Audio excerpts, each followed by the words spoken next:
بہت ہی اہم سوال، کیونکہ انسان یہ سمجھنے لگ جاتا ہے کہ میں نے بہت محنت کی ہے، میں نے خون اور پسینہ بہایا ہے، خون پسینہ بہا کے میں نے کمائی کی ہے، کمایا ہے، اور مشہور ایک محاورہ بولا جاتا ہے کہ پیسے جو ہے وہ درختوں پہ نہیں اگتے، اس کے لیے بہت جان لگانی پڑتی ہے۔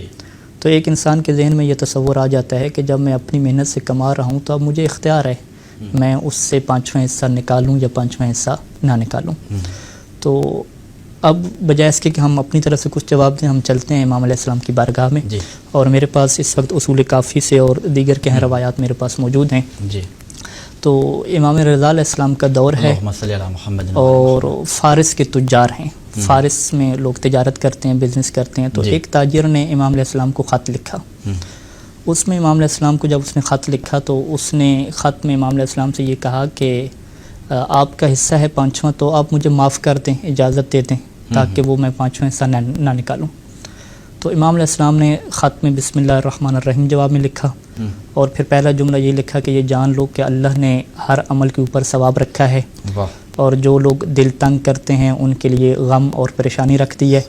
پھر اس کے بعد فرمایا کہ یہ جو اللہ نے خمس رکھا ہے، یہ جو تم کہہ رہے ہو کہ تم کما رہے ہو، یہ تمہارے لیے حلال اسی طریقے سے ہوگا کہ جس طریقے سے اللہ نے حلال کیا ہے۔ کیا کہنے سبحان اللہ۔ یعنی جو بھی تم کما رہے ہو یہ تمہارے لیے حلال ہی نہیں ہے، یہ حلال ہوگا اسی طریقے سے بوجہ ما احلہ اللہ تعالی، اسی طریقے سے کہ جس طریقے سے اللہ نے اسے حلال کیا ہے۔ سبحان اللہ۔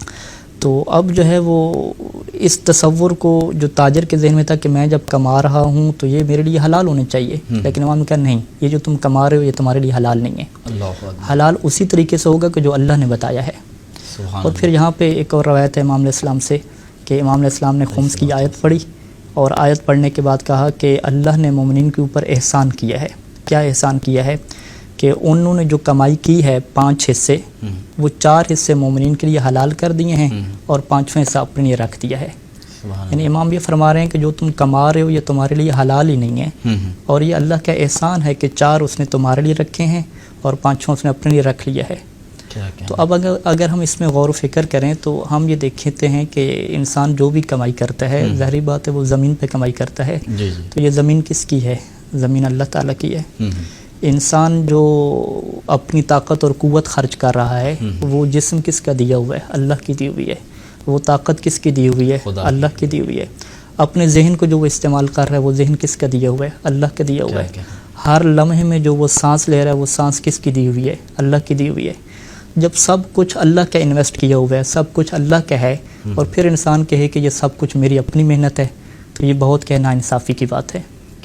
اگر ہم اس کو اپنی مثال سے سمجھ سکیں کہ فرض کریں کہ اگر میں آپ کو بہت زیادہ پیسہ دیتا ہوں اور آپ کو کہتا ہوں کہ آپ بزنس اور کاروبار کریں، اور جو کمپنی ہے وہ بھی میری ہو، پیسہ بھی میرا ہو، اور جو آپ کے ساتھ وہاں پہ معاون ہوں، آپ کے مددگار ہوں، وہ بھی میری طرف سے ہوں، اور پھر جو آپ کمپیوٹر استعمال کر رہے ہوں، اپنا ذہن استعمال کر رہے ہوں، وہ بھی میری طرف سے دیا گیا ہو، اور ہر لمحے میں جو سانس آپ لے رہے ہوں وہ بھی میری طرف سے استعمال شدہ ہو، اور جو آپ پلاننگ کر رہے ہیں وہ بھی میری طرف سے عطا کردہ ہو، اور پھر آخر پہ آپ کہیں کہ بھی سارا تو میں نے کیا ہے، آپ کو ہم کچھ بھی نہیں دیں گے، تو سارے لوگ کہیں گے کہ یہ تو زیادتی ہے، جب سارا اس کا پیسہ دیا ہوا ہے، سب کچھ اسی کا ہے، تو یہ سارا حق تو اس کا بنتا ہے۔ تمہیں نگراں بنایا گیا تھا، تمہیں نگران فقط بنایا گیا تھا، مالک حقیقی تو وہ تھا۔ تو لہٰذا امام علیہ السلام نے اس جو بزنس مین تھا فارس کا، اس کے اس تصور کو توڑا کہ یہ اللہ کا احسان ہے تمہارے اوپر، کہ اللہ چاہتا تو 5 کے 5 حصے تم سے لے سکتا تھا۔